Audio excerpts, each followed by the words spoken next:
जैसा कि हमने पिछले वीडियो में बात किया था, कंप्यूटर क्या है, कंप्यूटर के लाभ और हानि क्या है और कंप्यूटर के कार्यप्रणाली की विशेषताएं क्या है, तो वो सब वीडियो आप नहीं देखें। पिछले वीडियो को देखने के लिए लिंक है डिस्क्रिप्शन में या आई बटन में मिल जाएगा, देख सकते हैं।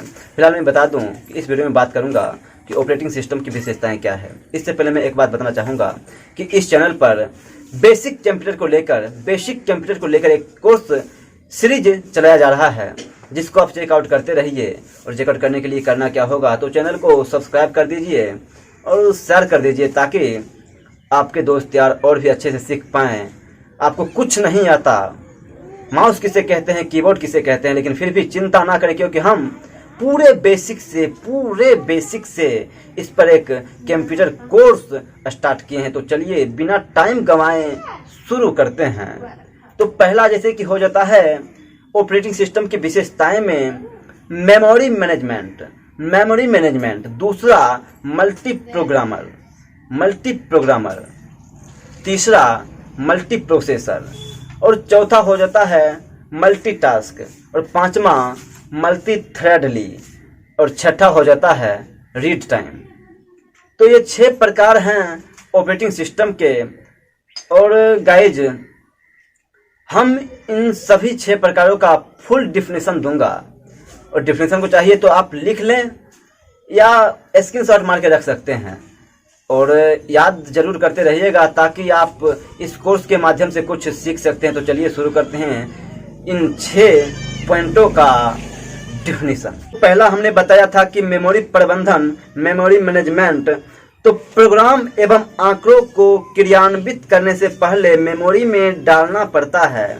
अधिकतर ऑपरेटिंग सिस्टम एक समय में एक से अधिक प्रोग्राम को मेमोरी में रहने की सुविधा प्रदान करता है। ऑपरेटिंग सिस्टम यह एक निश्चित करता है कि प्रोग्राम प्रयोग हो रही मेमोरी अधिलेखित ना हो। प्रोग्राम समाप्त होने पर प्रयोग होने वाली मेमोरी मुक्त हो जाती है।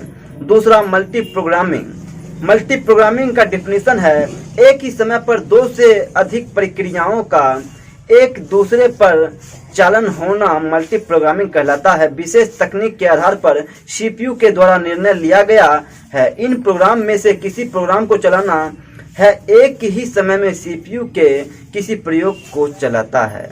और तीसरा मल्टी प्रोसेसिंग, एक समय में एक से अधिक कार्य के क्रियान्वयन के लिए सिस्टम पर एक से अधिक सीपीयू रहते हैं। इस तकनीक को मल्टी प्रोसेसिंग कहते हैं। एक से अधिक प्रोसेसर उपलब्ध होने के कारण इनपुट, आउटपुट एवं प्रोसेसिंग तीनों कार्यों में मध्य समन्वय रहता है। चौथा मल्टीटास्किंग, मेमोरी में रखे एक से अधिक प्रक्रियाओं के परस्पर निरंतर मल्टीटास्किंग कहलाता है।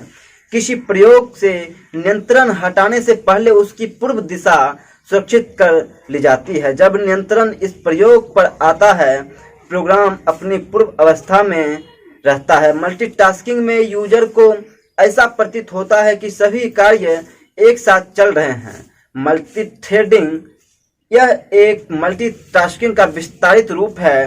एक प्रोग्राम एक से अधिक थ्रेड एक ही समय में चलाता है। उदाहरण के लिए एक स्प्रेडशीट लंबी गणना उस समय कर लेता है जिस समय यूजर आंकड़े डालता रहता है। और आखिरी रियल टाइम ऑपरेटिंग सिस्टम की प्रक्रिया बहुत ही तीव्र गति से होती है। रियल टाइम ऑपरेटिंग सिस्टम का उपयोग बहुत तब किया जाता है जब कंप्यूटर के द्वारा किसी कार्य विशेष का नियंत्रण किया जा रहा होता है। इस प्रकार के प्रयोग का परिणाम तुरंत प्राप्त होता है और इस परिणाम को अपनी जगह गणना में तुरंत प्रयोग में लाया जाता है।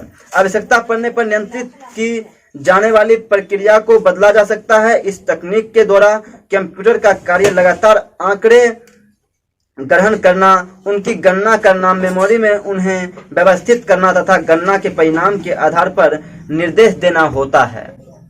तो गाइज, हमने 6 पॉइंट का डिफिनेशन दिया है, आपको स्क्रीन पर देख रहे होंगे आप शायद, तो उसको स्क्रीनशॉट ले लीजिए या कॉपी कलम पे लिखिए। और फिलहाल इस वीडियो का अंत करता हूं कि आपको समझ आ गया होगा कि कंप्यूटर के ऑपरेटिंग सिस्टम क्या होते हैं। और पिछले वीडियो को नहीं देखें तो लिंक डिस्क्रिप्शन में है या आई बटन पे मिल जाएगा, जरूर देखिएगा। फिलहाल इस वीडियो को यहीं पे अंत करता हूं, फिर मिलेंगे अगली वीडियो।